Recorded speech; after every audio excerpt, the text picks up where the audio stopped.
In this module, we are discussing characterization of nanomaterials. Since characterization of nanomaterials is a broad area, we are considering it in two parts, and part one is discussing today. What is meant by characterization? Characterization refers to the study of material features such as composition, structure, various physical, chemical, electrical and other features of the materials. Why we are employing this characterization? As we all aware, nanoparticle property depends exclusively on size and shape. That is, as the size or shape of the material changes, there is wide change in their properties. Therefore, accurate measurement of nanoparticle size, their shape or morphology is critical to its applications. Now, we can have an overview on different characterization methods. The important characterization methods can be classified into several heads as follows. These include optical probe methods, electron probe methods, scanning probe methods, spectroscopic methods, ion particle probe methods and thermodynamic methods. The first part, that is optical probe methods. Optical is something related to light. The primary probe in optical method is definitely the visible light. The visible light of wavelength range 400 to 800 nanometer is used in many optical probe methods. The signals from most of the photon methods is usually another photon. The photon signal from the sample arise from many possible phenomena such as scattering, emission, transmission, etc. Then, this chart represents important optical probe methods. The common optical probe methods are dynamic light scattering, acronym DLS, which is used for particle sizing, confocal laser scanning microscopy or CLSM, which is for imaging ultrafine morphology, photon correlation spectroscopy or PCS, which is used for particle sizing, Brewster angle microscopy BAM, which is used for gas liquid interface imaging. These are common optical probe methods. Now, the second type of procedures, that is electron probe methods. In electron probe methods, we are using high energy electron beam. The electron beams are used for imaging, chemical analysis and determination of the material structures. The most familiar methods are SEM, that is scanning electron microscopy, and transmission electron microscopy or TEM. Important electron probe methods are shown. The technique and their analytical value is also incorporated. The first one, scanning electron microscopy, which is used for the raster imaging and for the analysis of the morphology of the nano-sized materials. Then transmission electron microscopy, which is also used for imaging particle size or the shape. Then TEM is a higher version or advanced version, that is the high resolution transmission electron microscopy denoted as HRTEM, which is for high quality imaging of structure, and for chemical analysis we can use HRTEM. Then scanning transmission electron microscopy, that is STEM or STEM, which is used for the analysis of the biological samples. Regarding the electron probe methods, there are some more important methods in this category which are not dominant as SEM or TEM and we can have an outlook on that methods also. And field emission microscopy is there, that is denoted as FEM, which is used for surface structure and molecular property determination. Reflection, high energy electron diffraction, that is denoted as RED, which is used for analyzing the surface structure. Low energy electron diffraction, LED, LED, which is used for surface or adsorbate bonding studies. Then electron energy loss spectroscopy, that is EELS, it is used for studying inelastic electron interactions. And Auger electron spectroscopy, Auger is pronounced as Auger, Auger electron spectroscopy is the right way to pronounce it. AES, it is used for chemical surface analysis. Regarding the next category, that is the scanning probe methods. All the scanning probe microscopy methods have two things in common. What are they? A finely sharpened probe tip is there, a system that enables the tip to scan over the surface of the sample under consideration. The image is obtained by moving the probe or the sample with a raster action. Resolution is in the order of atoms is possible, that is high quality resolution is possible. The common scanning probe methods are illustrated here. These include atomic force microscopy, which is the most popular scanning probe methods, which is used for finding out topology, imaging and surface analysis. Then the next one is scanning tunneling microscopy, denoted as STM, which is again used for the same purpose. Lateral force microscopy, LFM, surface and friction analysis is its application. Chemical force microscopy, that is denoted as CFM, which is used for chemical as well as surface analysis. Finally, field ion microscopy, that is FIM, which is used for chemical profiling or atomic spacing evaluation. Then next part is spectroscopic methods. Spectroscopic methods are also known as photon probe characterization methods. Since we are using photons here, we use the we use the aid of photons in the spectroscopic methods. Most of these methods involve a primary photon in and a secondary photon out. That is, one photon enter into the system designated as primary photon, and one outcome is there, it is denoted as the secondary photon. UV visible spectroscopy is the most common spectroscopic method for the characterization of the nanomaterials. Two most relevant X-ray techniques are X-ray diffraction, denoted as XRD, and energy dispersive X-ray analysis, or EDX. The common spectroscopic methods are represented in the tabular form here.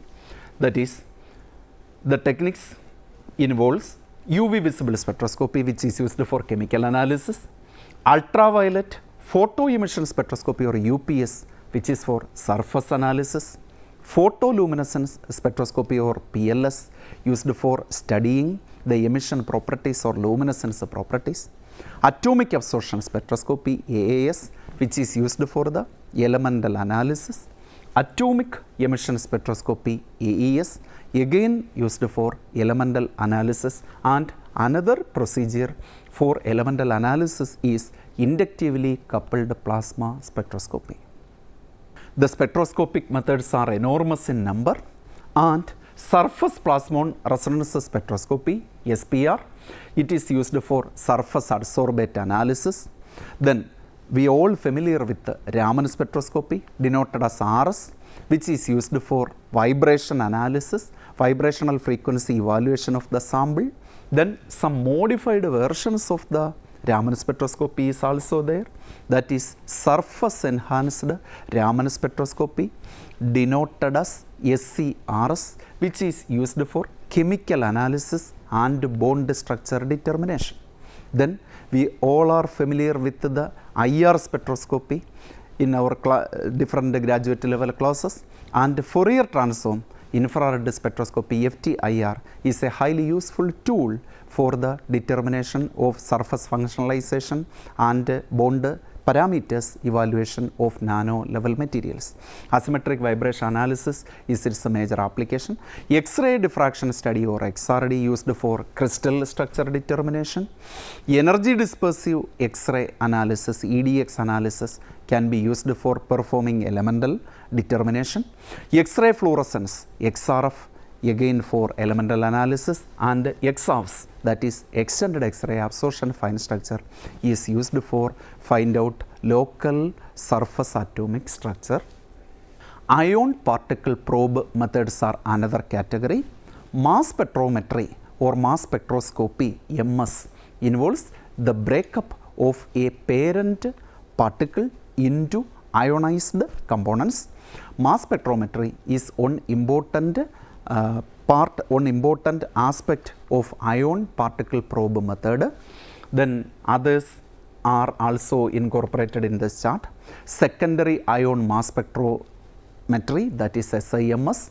Composition of solid surface analysis can be determined by using such method. Small angle neutron scattering method, or denoted as SANS, which is used for surface characterization. Neutron scattering spectroscopy NSS is also belongs to the category of ion particle probe method, which is used for chemical structure adsorbate bonding evaluation. Finally, thermodynamic methods. These methods include thermodynamic parameters. We are familiar with the several thermodynamic parameters such as enthalpy, entropy, free energy, so on and so. The primary probe is a thermodynamic parameter like common parameter like temperature or pressure. Bond energy, phase change, heat capacity, surface adsorption, volume change, surface tension, etc. are some effects measured by these thermodynamic methods. Some important thermodynamic methods are illustrated in this chart. These include thermogravimetric analysis, denoted as TGA. Here the analytical value is we can measure mass loss of a sample as a function of temperature. Then another one is differential thermal analysis, denoted as DTA. It is used to measure reaction heat or heat capacity of a nano level substance. Differential scanning calorimetry is another important thermodynamic method. It is denoted as DSC. It is used to find out reaction heat as well as phase change during a process. Nanocalorimetry, denoted as NC, can be used to evaluate latent heat of fusion, and thermoluminescence TL is used for surface states detrapping analysis. As a further part of our discussion, we are exclusively focusing on important characterization method, which is highly useful from a nano perspective. That is nothing but scanning electron microscopy or SEM. We can discuss the important aspects, applications, instrumentation, and every important parameters related to scanning electron microscopy. Regarding scanning electron microscopy, it is a very important electron probe characterization method. Images of the sample is obtained by scanning the surface of the sample by a focused beam of electrons. That is, in the SEM procedure, we are using a beam of electrons. Electron interaction with the sample produces signals that contain information about surface morphology of the sample. Electron beam is scanned in a raster scan pattern, and the position of the beam is combined with intensity of the detected signal to produce a desired quality image. Interaction of electron with samples. In some procedure, we are using high energy electron beam, and we have to discuss the interaction of electron beam with our sample, the image formation on the acquisition of signals from the interaction of electron beam and the sample. Many signals are generated by the interaction of the electron beam with the nano level specimen. Each of these signal is sensitive to different aspect of the specimen and give valuable information regarding its surface structure and morphology. This picture illustrates interaction of electron with the sample. Here, a high energy electron beam incident on the specimen. Then what happened to that high energy electron beam? This electron beam may get scattered, or that emit some category of electrons called secondary electrons. We can enter into further details soon. X-rays can be produced, backscattered electrons can be produced, Auger electrons can be obtained, Bremsstrahlung X-rays can be produced, visible light is also produced. Some electron beams transmitted, but transmitted electrons are not considering here. Then secondary electrons. I mentioned in the picture that secondary electrons can be produced. What about secondary electrons? Secondary electrons denoted as SE. The secondary electrons are most widely used signal generation tool. Inelastic interaction of high energy electrons with valence electrons of atom in specimen cause the ejection of the secondary electron. From this picture, it is clear that the electron beam denoted as PE, this electron beam stuck on atom and eject electrons from outer shell of the atom. That electron is denoted as the secondary electron. Then secondary electrons, 90% of the secondary electrons have low energy. Low energy in the range, most of them have in the energy range of 2 to 5 electron volt.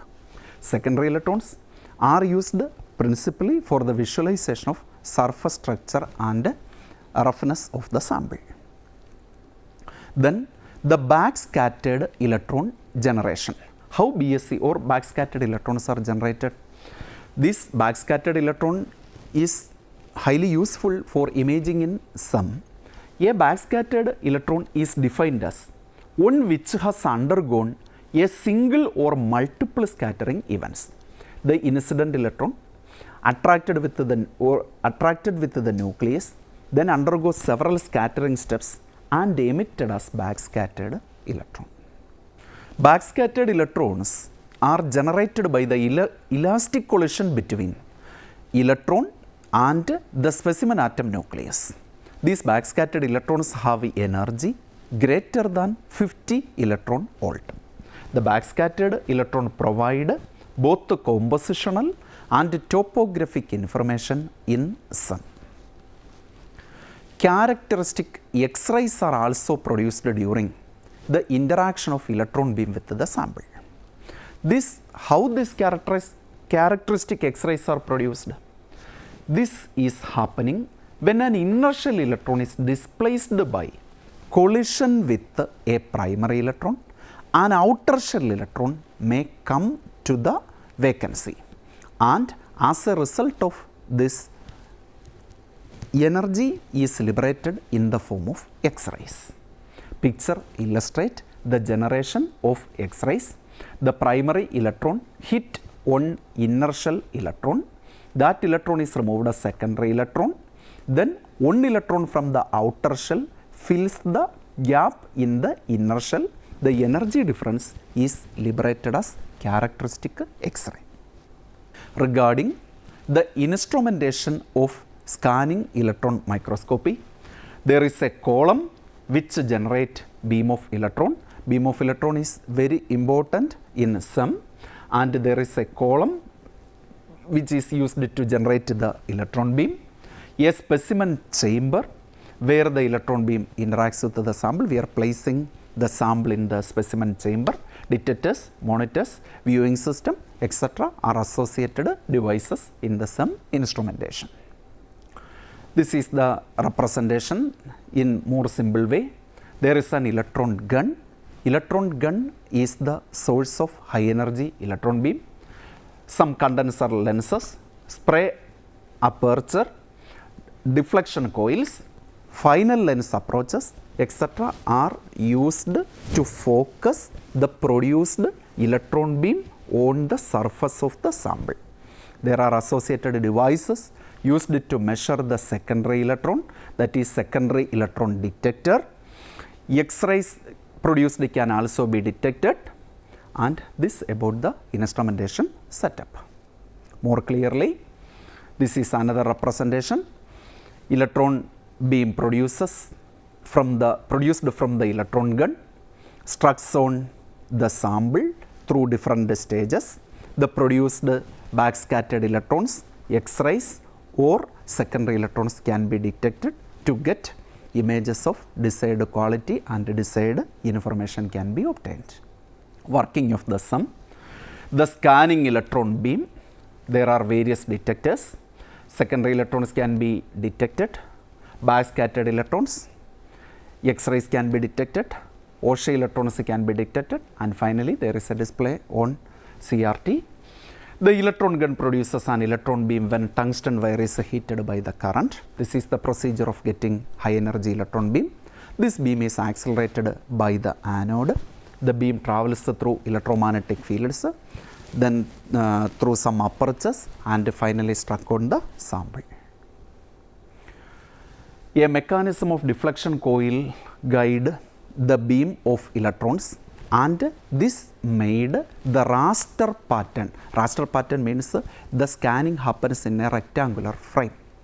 When the beam touches the surface of the sample, as I already mentioned, it may lead to the production of secondary electrons, backscattered electrons or X-rays. The emitted secondary electron is collected by SED. SED stands for secondary electron detector, and converted into signal that is sent to a screen which produces the final SEM image. Additional detectors collect the X-rays or backscattered electrons or Auger electrons and produces respective images. There are several operating parameters which affect the signal quality in scanning electron microscopy. They are accelerating voltage, the probe current, working distance, specimen tilt, and size of the aperture. Secondary electron imaging. This is a secondary electron imaging of a sample. Due to the very narrow electron beam, SEM micrographs have larger depth of field yielding characteristic 3D imaging, and this represents a 3D image or 3D appearance of a sample using SEM. Now, energy dispersive X-ray analysis is also supplemented in common SEM instrumentation. EDX or electron probe microanalysis EPMA is an option. It is an option available with the SEM machine.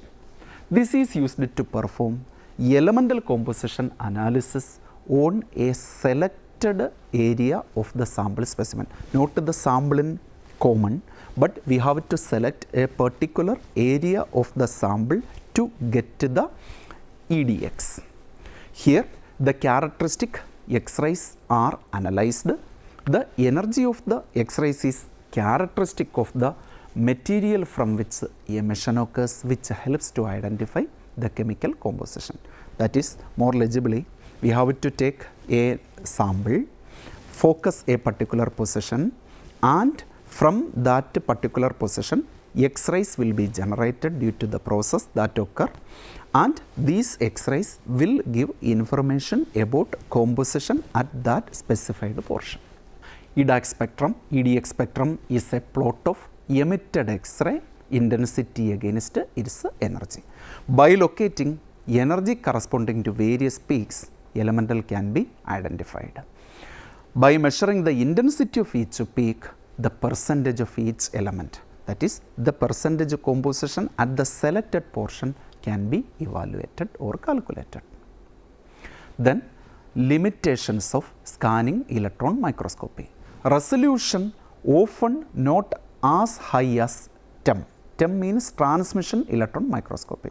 It is having, the SEM is having low resolution compared to TEM. SEM is costly to run.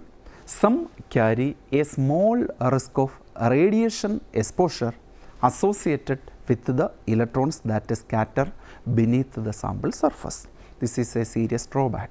Thus, in this module, we discussed common characterization methods, their subtitles, and considered scanning electron microscopy somewhat more detail. That all about this module. Thank you all.